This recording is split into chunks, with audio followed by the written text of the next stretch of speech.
السلام علیکم۔ جو میرے اس چینل پہ نئے ہیں میرے چینل کو سبسکرائب کر دیے الف لیلا کو۔ ناظرین، ایک انتہائی معصوم لڑکی تھی جسے زمانے کی اونچی نیچ کا زیادہ نہیں پتہ تھا۔ وہ سمجھتی تھی کہ اگر وہ اچھی ہے تو سب اچھے ہیں۔ اپنی اس سادگی کی وجہ سے کئی بار وہ لوگوں سے دھوکہ بھی کھا چکی تھی، مگر بدستور وہ لوگوں کو معاف کر دیتی تھی۔ شاید اس کا ظرف بہت بڑا تھا یا شاید اس کا دل، مگر اب کی بار وہ جہاں اپنے دل کو آزمانے چلی تھی وہ کوئی آسان جگہ نہ تھی۔ وہاں قدم قدم پر اس کے لیے آزمائش تھی۔ اس کے لیے ساحل کا رشتہ آیا تھا جو کہ 5 بہنوں کا اکلوتا بھائی تھا۔ اچھا کماتا تھا اور اچھا بھی کماتا، ماں اور بہنوں کے لیے کافی ہوتا۔ ساحل اپنی ماں اور بہنوں پر جان چھڑکتا تھا۔ جو وہ کہہ دیتی پھر پتھر پر لکیر ہو تا دنیا کی تمام تر سازشوں سے پاک۔ ناظرین کے لیے جب ساحل کا رشتہ آیا تو سادہ لوح ماں باپ نے اس بنا پر کہ اچھا کھاتا کماتا ہے، ناظرین کے نصیب کو ساحل سے جوڑنے کا سوچا اور تھوڑی سوچ بچار کے بعد ہاں کر دی۔ اب تو جیسے ناظرین ساحل کے سپنے دیکھنے لگی تھی، خود ہی اس سے باتیں کر کے مسکراتی رہتی۔ ساحل ناظرین کی زندگی میں آنے والا واحد مرد تھا۔ منگنی کے بعد ساحل نے ناظرین کے لیے ایک بہت خوبصورت موبائل خریدا اور ایک دن چاچا سلیم سے ملنے کے بہانے گھر جا پہنچا۔ چاچا سلیم ناظرین کا باپ تھا جو یوں داماد کو دیکھا تو پھولے نہ سمایا اور گھر کے اندر لے آیا۔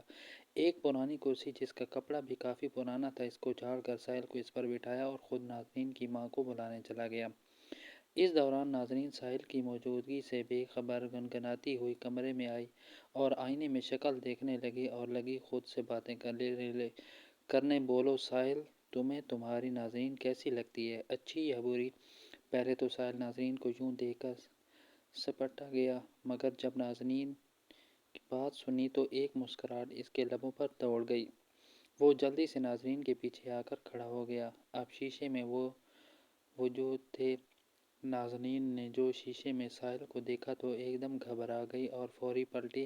ساحل نے ناظرین کو کاندھے سے پکڑا اور لال سرخ آنکھوں میں مچلتے جذبات سے بولا، ساحل کی جان، تم ساحل کو بہت پیاری اور بہت معصوم لگی ہو۔ پہلے منہ دکھائی کا پہلا تحفہ قبول کرو۔ ساحل نے جیب سے موبائل نکال کر ناظرین کے ہاتھ میں تھما دیا۔ یہ کیوں جی؟ ناظرین نے کانپتے لبوں سے دھیرے سے پوچھا تاکہ تمہیں سن سکوں، شام کو کال کروں گا، ساحل نے ناظرین کے گال تھپ تھپاتے ہوئے کہا۔ ناظرین کرنٹ کھا کر پیچھے ہوئی۔ اسی دوران اسے ابو کے بولنے کی آواز آئی اور وہ بھاگی ہوئی وہاں سے چلی گئی۔ ساحل جلدی سے صوفے پر بیٹھ گیا اور مسکرانے لگا۔ کمرے میں بند ہو کر جانے کتنی دیر وہ دیوار کے ساتھ لگے کر بے ترتیب سانسوں کو درست کرتی رہی۔ جب اوزان بحال ہوئے تو اپنے گالوں پر ہاتھ لگایا۔ اسے شدید شرم آئی اور اس نے شرم سے آنکھیں بند کر لیں۔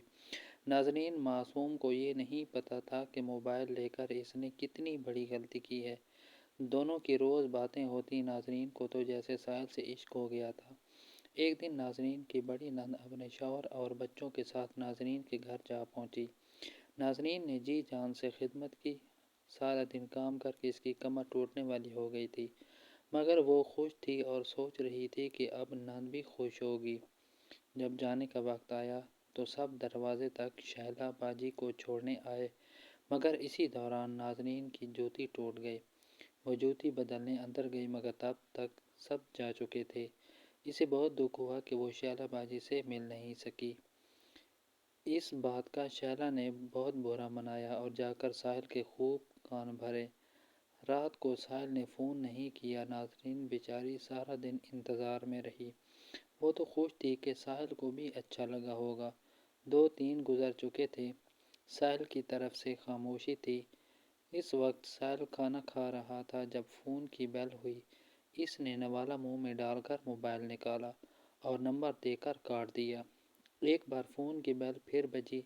ساحل نے غصے سے فون کو دیکھا اور باہر آ کر فون اٹھایا۔ کیا مسئلہ ہے؟ جب ایک بار کال کاٹ دی ہے تو کیوں فون کر رہی ہو؟ جو اب میں ناظرین کی سسکیوں کی آواز سنائی دی۔ ایک لمحے کے لیے اس کا دل پگھلا مگر پھر اس کا دل سخت ہو گیا۔ کیا ڈرامہ کر رہی ہو؟ میں ڈرامہ نہیں کر رہی، آپ کی ناراضگی سے پریشان ہوں۔ اگر اتنا ہی میری ناراضگی کی پرواہ ہوتی تو یوں کبھی میری بہن کی بے عزتی نہ کرتی۔ ساحل نے غصے سے کہا، مگر میں نے تو ان کی اتنی خدمت کی تھی۔ ناظرین نے حیرانگی سے کہا، تو اب تم جتا رہی ہو؟ ساحل کی بات سن کر ناظرین تڑپ اٹھی۔ ایسی بات نہیں ہے ساحل، بخدا میں نہیں جانتی کہ کس بات کا شیلا باجی نے برا منایا ہے۔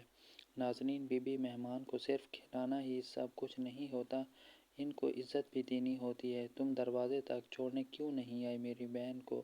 ساحل کی بات سن کر تو جیسے ناظرین کا منہ کھلا کا کھلا رہ گیا۔ مطلب ایک ذرا سی غفلت اور کیسے ساحل تک سب کچھ یوں پہنچایا گیا۔ میں معافی چاہتی ہوں ساحل، آئندہ ایسے نہیں ہوگا۔ پہلی غلطی سمجھ کر معاف کر رہا ہوں، سمجھی؟ آئندہ شکایت کا موقع نہ ملے۔ جی، آئندہ خیال رکھوں گی۔ ناظرین نے آنسو پیتے ہوئے جواب دیا، کھانا کھا کر بات کرتا ہوں۔ ناظرین نے سن کر فون کاٹ دیا۔ ناظرین کی اب اکثر شامات آئی رہتی، کبھی چھوٹی نند کو سالگرہ کا گفٹ پسند نہیں آیا تو کبھی منجلی والی کو کھانا نہیں پسند۔ اسی طرح کرتے شادی کا دن آ گیا۔ آج ساحل نے آف وائٹ شرٹ، شیروانی اور لال قلعہ پہنا ہوا تھا۔ اپنی وجاہت کے نشے میں چور ساحل ناظرین کو اپنے گھر لے آیا۔ آج اگر 14ویں کا چاند بھی ناظرین کو دیکھتا تو شرم آ جاتا، مگر اس وقت سخت دل ساحل کا دل دیکھنے والا تھا۔ جب کمرے میں ناظرین اس کا انتظار کر رہی تھی اور وہ ماں بہنوں کے ساتھ کمرے میں بیٹھ کر باتیں کر رہا تھا۔ اس وقت رات کے 2 بج رہے تھے۔ جب اس نے صبح کی آنکھوں میں بیزاری دیکھی، یعنی وقت کافی ہو چکا تھا، ساحل نے اجازت لی اور کمرے میں چلا گیا۔ کمرے میں داخل ہو کر اس نے ناظرین کو دیکھا جو تکیے کے ساتھ ٹیک لگائے بے خبر گہری نیند سو رہی تھی۔ ساحل دبے پاؤں چلتا ہوا اس کے پیروں میں آ کر لیٹ گیا۔ صبح ہوئی، ناظرین کمرے میں بیٹھی تھی۔ جب ساحل غصے سے کمرے میں داخل ہوا، چلو اٹھو اور ناشتہ لاؤ میرے لیے۔ ناظرین نے حیرت سے ساحل کو دیکھا۔ ایسے کیا دیکھ رہی ہو؟ سنا نہیں، جاؤ اور ناشتہ لاؤ۔ ساحل کا غصہ دیکھ کر ناظرین جلدی سے جوتا پہن کر باہر کچن میں آ گئی۔ سامنے شیلا باجی کو دیکھا اور سلام کیا۔ وعلیکم السلام۔ شیلا نے اوپر سے نیچے تک ناظرین کا جائزہ لیتے ہوئے کہا، ناشتہ بنانے لگی ہوں کیا جی؟ باجی، ناظرین نے دھیرے سے کہا، پہلے میرے لیے ناشتہ بنا دو، پراٹھا اور چیز والا آملیٹ۔ مگر مجھے تو چیز والا آملیٹ بنانا نہیں آتا۔ ناظرین نے پریشانی سے کہا، ہیلو، اماں نے غصے سے دیکھا، اب نہ بنانے کے بہانے رہنے دو۔ اماں اسی لیے کہتی تھی اتنے چھوٹے لوگوں میں شادی نہ کرو۔ اب اس کو کیا پتہ چیز والا آملیٹ کس بلا کا نام ہے۔ صبح کی بات سن کر سب ہنسنے لگے۔ ناظرین کی آنکھوں میں آنسو آ گئے۔ لو اب مہرانی رونے لگ گئی۔ ساحل اور ساحل ادھر آئے۔ شہرانہ نے بلند آواز سے ساحل کو پکارا۔ ساحل سیڑھیاں پھلانگتا ہوا نیچے آ گیا۔ کیا ہوا آپا؟ اب تیری کل کی آئی بیوی ہمیں آنکھیں دکھاتی ہے۔ میں نے کہا چیز والا آملیٹ بنا دو تو صاف جواب دے دیا کہ خود بنا لو۔ ناظرین کنگ ہو کر شیلا کو دیکھنے لگی۔ اس نے ایسا کب کہا تھا؟ آپا اس کی اتنی جرأت آپ کو منع کرے؟ ساحل نے آگ برساتی آنکھوں سے ناظرین کو دیکھا۔ ساحل نے جوتے سے ناظرین کو مارنا شروع کر دیا۔ خدا کے لیے ساحل مجھ پر رحم کھائے، میں نے ایسا کچھ نہیں کہا، ناظرین نے روتے ہوئے کہا، مگر ساحل بدستور ناظرین کو مارتا رہا۔ کسی نے آگے بڑھ کر اس کو منع نہیں کیا۔ جب مارتے مارتے تھک گیا تو دھکا دے کر باہر چلا گیا۔ تکلیف کی شدت سے ناظرین کی آنکھوں میں آنسو آ گئے۔ ناظرین کے دن رات اسی تکلیف میں گزرتے رہے، یہاں تک کہ وہ ماں بن گئی۔ اولاد ہونے کے باوجود ساحل اسی طرح ناظرین کے ساتھ سخت رویہ برتا، اس کو نظر انداز کرتا اور کئی مہینے گزر جاتے۔ ناظرین کے ماں باپ پوتی اور بیٹی کو دیکھنے کے لیے ترستے رہتے۔ ناظرین اتنا عرصہ گزرنے کے باوجود صبر کے ساتھ زندگی گزار رہی تھی۔ اب اس کی توجہ کا محور اب صرف اس کی بیٹی تھی۔ ساحل جو عورت کو پاؤں کی جوتی سمجھتا تھا، بیٹی کو ہاتھ کا چھالا بنا کر رکھتا۔ اس کی ہر بات مانی جاتی۔ بظاہر تو ساحل کی بیٹیاں حور کو بہت پیار کرتی، لیکن دل ہی دل میں شدید بغض رکھتی تھی۔ حور 2 سال کی تھی۔ ایک دن ساحل تھکا ہوا گھر داخل ہوا۔ اس کا کسی سے جھگڑا ہوا تھا۔ اس دفعہ نسرین جو ساحل کی سب سے چھوٹی بہن تھی، وہ اسے سیڑھیوں میں بیٹھی دکھائی دی۔ ساحل کو دیکھا تو دوڑ کر اس کے گلے جا لگی۔ بھائی، ہم نے کبھی بھابھی کو پرایا نہیں سمجھا، مگر پتہ نہیں یہ ایسا کیوں کرتی ہے۔ ابھی وہ دور ہی تھی تو میں نے کہا لاؤ مجھے پکڑاؤ، مگر صاف جواب دے دیا۔